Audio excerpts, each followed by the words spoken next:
Vabandused pole kunagi kedagi rikkaks teinud. Sama pädeb ka õnnelikkuse kohta. Vabandused on nii inimlikud. Need on sageli esmane kaitsemehhanism, mis aitab vältida vastutust ja keerulisi olukordi. Kuid MJ DeMarco sõnul ei ole vabandused kunagi kedagi rikkaks või õnnelikuks teinud. Tema perspektiiv toob esile tõsiasja, et vabanduste taha peitmine takistab inimestel võtta vastutust oma elu eest ja astuda samme eduka tuleviku suunas.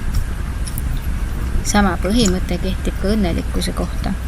Vabandused ei vii kunagi õnnelikkuseni, vastutuse võtmine viib. Rikkus ja õnnelikkus ei ole tingimused, mis lihtsalt juhtuvad. Need nõuavad aktiivset tegutsemist, sihikindlust ja vastutuse võtmist oma valikute eest. Rikkuse kogumine eeldab tihti riskide võtmist, oma mugavustsoonist väljumist ja pidevat õppimist. Kui inimene vabandustega oma ebaõnnestumisi õigustab, ei suuda ta kunagi oma vigadest õppida ja edasiminekut ei toimu. Vabandused, nagu ma pole piisavalt tark või mul pole piisavalt ressursse, loovad vaimse barjääri, mis piirab inimese potentsiaali ja pärsib võimet lahendusi näha.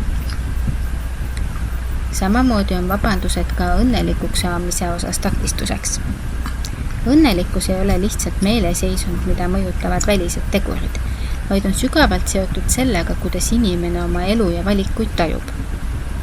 Kui inimene kasutab vabandusi nagu ma ei saa olla õnnelik, sest minu töö on stressirohke või ma ei saa olla õnnelik, sest mul ei ole piisavalt raha, siis on see vaid viis vältida tegelike probleemide lahendamist.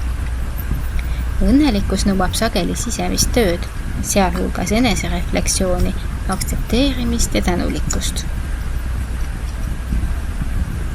MJ DeMarco rõhutab, et vabandused on sageli kergema vastupanu teele minek.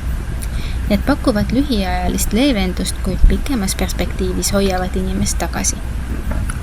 Rikkaks saamiseks ja õnnetunde saavutamiseks tuleb võtta vastutus oma elu ja tegude eest. See tähendab, et tuleb seada eesmärgid, töötada nende nimel ja aktsepteerida, et tee eduni on täis takistusi ja väljakutseid.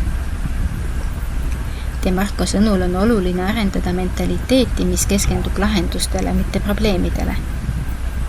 Kui inimene keskendub pidevalt takistustele ja vabandustele, jäävadki takistused tema teele. Kui aga keskendutakse sellele, kuidas probleemidest üle saada ja kuidas oma eesmärke saavutada, avaneb ka tee eduni. Õnnelikkuse saavutamiseks tuleb võtta vastutus oma tunnete ja valikute eest. See võib tähendada toksiliste suhete lõpetamist, tervislike harjumuste arendamist või eluviisi muutmist, mis toob kaasa suurema rahulolu.